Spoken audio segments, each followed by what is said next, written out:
السلام عليكم ورحمة الله وبركاته. كم جرتن كبجام توطاف جالتهم تونا هردفتوني برسا رما الحمد لله هندك كوت نجاني كي كان جال الله كبجادا بكتير تمرس ناقو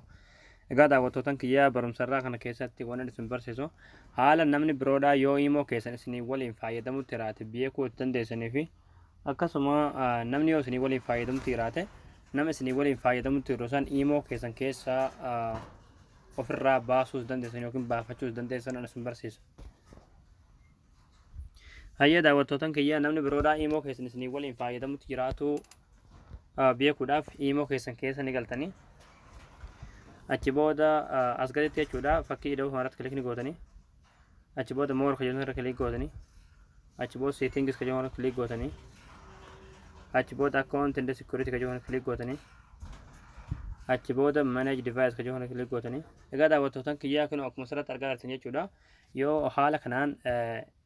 إيمو لما إيمو صديق يمكن بالبلاد صديق أفرسني في ده نمني برود أسني ولين فايدة متجراجة شو رسني قاله إجا نم كيا لما قفنا في ده شو ده لقوا ما بالبلاد برارتيس إيمو كي برام عليه شو رسني قاله أما يا شو ده نمنا ولين فايدة متروحنا شو ده بالبلاد نولين فايدة متروحنا كيسابا سلاف وانتو شو كبدن أسرت كليك قوتني أتبودا ديليت كجوهنا كليك قوتني أمالي ديليت كجوهنا كليك قوتني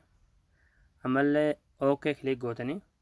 أمالي كودي رسالة سنيفر جاي شودا إيش اسمه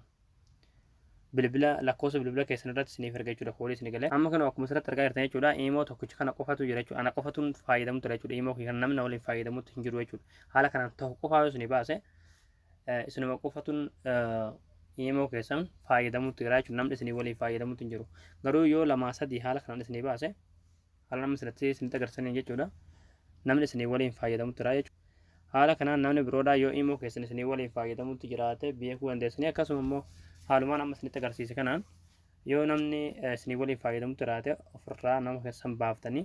akka namni sun imoo keessan gonkumaayyuu itti deebi'ee seenuu hin dandeenye gochuu dandeessanii jechuudha. Ni galee. Egaa daawwattoota kiyyaa isinii gara jeetiin abdii qabaa barnoonni keenya kanarraa asirratti raawwataa barumsa dabalataa argachuudhaaf chaanaala keenyaaf haarawaa yoo ta'an subscribe gootanii maatii keenya ta'uun dabatinaadha. Akkasuma barumsa keenya sunitti viidiyoo keenya laayik sheer gochuudhaan waliif dabarsuun dabatinaadha waan hordoftaniif galatooma.